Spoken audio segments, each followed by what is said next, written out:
Hi friends, this is Naveen. Welcome to Tech24. Friends, ఈ వీడియోలో మనం ఒప్పో K1ని అన్బాక్సింగ్ చేద్దాం. సో ఇది ఫ్లిప్కార్ట్ యూనిట్. నేను సిటీ బ్యాంక్తో 10% డిస్కౌంట్తో 15,300కి అయితే నాకు ఈ ఒప్పో K1 వచ్చింది.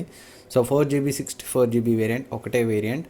నేను ఆస్ట్రల్ బ్లూ కలర్ని అయితే ఆర్డర్ చేశాను. సో ఈ వీడియోలో దీన్ని అన్బాక్సింగ్ చేద్దాం, అలాగే కెమెరా శాంపిల్స్ చూద్దాం, in display finger print scanner స్పీడ్ని కూడా ఒకసారి అయితే టెస్ట్ చేద్దాం. అండ్ ఫ్రెండ్స్, ఫ్యూచర్లో దీని యొక్క కెమెరా రివ్యూ, ఫుల్ రివ్యూ, అలాగే మీరు కావాలనుకుంటే పోకో F1తో కెమెరా కంపారిజన్, ఇంకేదైనా రిక్వైర్మెంట్ ఉంటే కింద కమెంట్ సెక్షన్లో కమెంట్ చేయండి, నేనైతే చేసే ప్రయత్నం చేస్తాను. అండ్ రెడ్మీ నోట్ 7 వచ్చిన తర్వాత కూడా మీరు కావాలంటే దాంతో కూడా కంపేర్ చేద్దాం.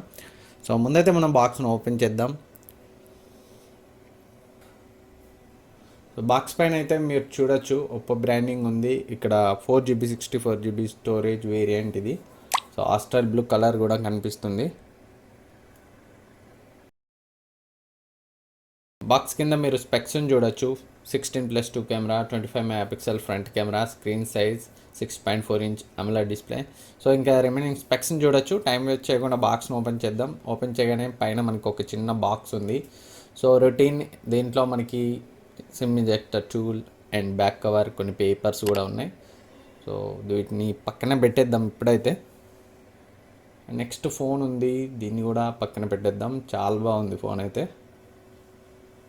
అండ్ మనకు తెలిసినట్టే మైక్రో USB కేబుల్, చాలా కష్టమైంది ఓపెన్ చేయడం. అండ్ నెక్స్ట్ మనకి ఛార్జింగ్ బ్రిక్ ఉంది. సో ఇది 5V 2A నార్మల్ ఛార్జరే. ఫాస్ట్ ఛార్జర్ని అయితే ఫాస్ట్ ఛార్జింగ్ని అయితే ఫోన్ సపోర్ట్ చేయదు. అండ్ ఇయర్ ఫోన్స్ కూడా వచ్చాయి.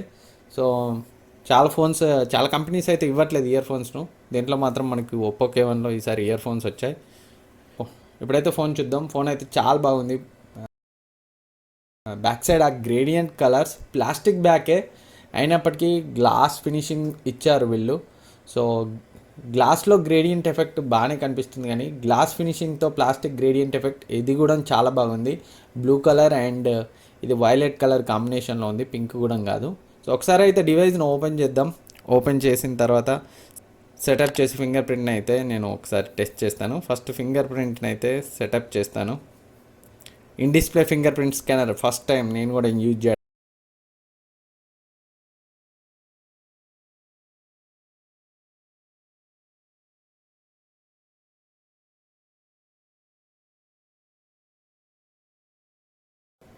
So Oppo app store install అడుగుతుంది, స్కిప్ చేయండి.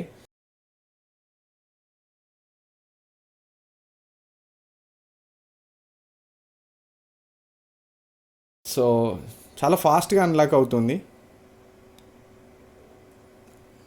నేను ఎక్స్పెక్ట్ చేసిన దానికంటే ఫాస్ట్గానే అన్లాక్ అవుతుంది. In display finger print scanner జనరల్గా స్లో ఉంటాయి, కాకపోతే కొంచెం in display finger print scanners కూడా ఇంప్రూవ్ అయ్యాయి ఈ మధ్య. సో ఇనీషియల్గా వచ్చిన in display finger print scanners ఫోన్స్లో చాలా స్లోగా వర్క్ చేసేవి. ఇది మాత్రం నేను అనుకున్న దానికంటే కొంచెం ఫాస్ట్గానే రెస్పాండ్ అవుతుంది, అన్లాక్ అవుతుంది. సో ఒకసారి మనం అబౌట్ ఫోన్లో చూద్దాం మనం version. So colour OS 5.2, Oreo 8.1తో అయితే ఉంది. So 4GB RAM. మీరు రిమైనింగ్ డీటెయిల్స్ కూడా ఇక్కడ చూడొచ్చు. ఒకసారి స్టోరేజ్ చూద్దాం మనకి ఎంత వచ్చిందో. స్టోరేజ్ చూస్తే మనకి 47GB. సో కొంచెం తక్కువనే చెప్పాలి. అవుట్ ఆఫ్ ద బాక్స్ మనకి జనరల్గా 49GB అలా రావాలి. సో కలర్ OS బాగా స్టోరేజ్ని అయితే తీసుకుంది, సిస్టమ్ స్టోరేజ్ని. అండ్ కొన్ని బ్లోట్వేర్ యాప్స్ కూడా ఉన్నాయి. Dailyhunt, UC browser, Facebook, Amazon డిఫాల్ట్గా ఉన్నాయి. మీరు వద్దనుకుంటే అన్ఇన్స్టాల్ చెయ్యండి కొన్నిటిని, యూసీ బ్రౌజర్ ఎట్సెట్రా. అవి అంత సేఫ్ అయితే కాదు, నా సజెషన్, మీ ఇష్టం. సో నేనైతే తీసేస్తున్నాను. అండ్ ఇప్పుడైతే మనం ఒక వీడియో ప్లే చేసి సౌండ్ అవుట్పుట్ వీడియో ఎలా ఉందో చూద్దాం. సో మన వీడియోనే ప్లే చేద్దాం, ఎందుకైనా మంచిది. వేరే వాళ్ళ వీడియో అయితే మనకి స్ట్రైక్ లాంటిది వచ్చే ఛాన్స్ ఉంటుంది.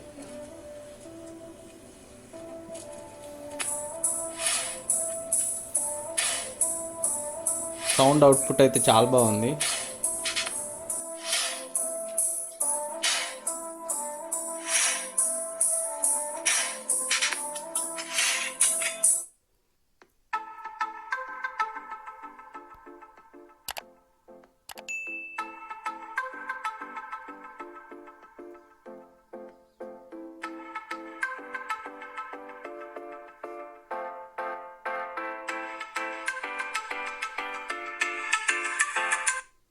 అయితే యూజ్ చేయొచ్చు. నెక్స్ట్ మనకి మోటో నుంచి మోటో G7 పవర్ ఇండియాలో లాంచ్ అవ్వలేదు, కానీ Moto G7 power Indian price అయితే మనకి అడుగుతున్నారు ఇండియా లాంచ్ ఎప్పుడని. సో ఇండియాలో అయితే మనకి 5G వచ్చే ఛాన్స్ ఉంది, అండ్ 5Gని సాఫ్ట్వేర్ అప్డేట్ ద్వారా ఇవ్వడం సాధ్యం కాదు, ఎందుకంటే 5G మన so audio quality video quality అయితే ఎక్సలెంట్గా ఉన్నాయి. ఆడియో అవుట్పుట్ నా పోకో F1తో కంపేర్ చేస్తే చాలా లౌడ్గా ఉంది ఆడియో. సో మనం బ్యాక్ కవర్ని ఇన్సర్ట్ చేసి చూద్దాం. సో బ్యాక్ కవర్ కొంచెం ఇన్సర్ట్ చేయడం కష్టమే అయింది, చాలా టైట్గా ఉంది. సేమ్ ఇదే Realme 2 Pro back cover insert చేసేటప్పుడు కూడా చాలా ఇబ్బంది అయింది. సో ఇది కూడా చాలా టైట్గా ఉంది, పర్ఫెక్ట్గా ఉంది. చాలా ఈజీగా బ్యాక్ కవర్ని ఇన్సర్ట్ చేసిన ఫోన్ అయితే నేను పోకో F1. చాలా లూజ్గా ఉండేది, ఎందుకు పనికి రాలేదు అదైతే.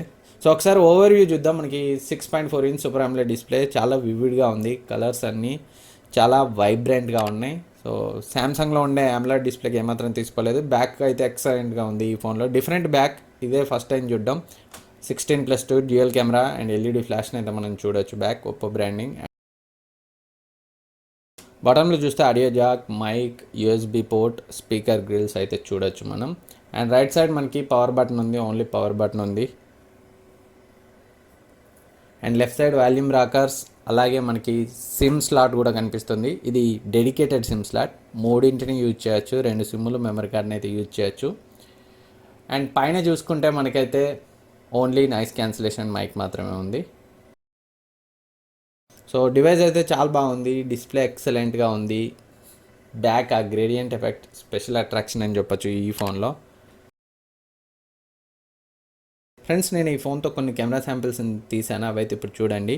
Detail camera review, full review అయితే డెఫినెట్గా త్వరలో వస్తాయి. సో ఏది కూడా వదిలిపెట్టను.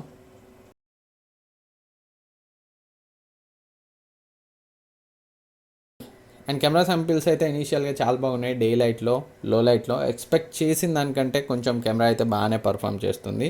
సో చూద్దాం. సేమ్ సెటప్ మనకి Realme 2 Pro back camera setup కనిపిస్తుంది. ఇందులో Realme U1 front camera same కన్ఫిగరేషన్తో ఉంటుంది, హార్డ్వేర్ అంతా కూడా. సో సేమ్ అదే అపర్చూర్, అదే లెన్స్ అయితే మనకి ఇక్కడ కనిపిస్తుంది. ఫ్రెండ్స్, ఇది ఒప్పో K1 అన్బాక్సింగ్. త్వరలో నేను కెమెరా రివ్యూ, ఫుల్ రివ్యూలో ఇంకా డీటెయిల్గా అయితే మాట్లాడతాను. ఇంకా అవసరమైతే వేరే ఫోన్స్తో ముందుగా చెప్పినట్టు కంపేర్ కూడా చేస్తాను. సో ఫ్రెండ్స్, ఈ వీడియో మీకు యూజ్ అవుతుంది అనుకుంటున్నాను. ఈ వీడియో మీకు నచ్చితే లైక్ చేయండి, సబ్స్క్రైబ్ చేయండి, మీ ఫ్రెండ్స్కి షేర్ చేయండి. Thank you for watching. Next వీడియోలో మళ్ళీ కలుద్దాం.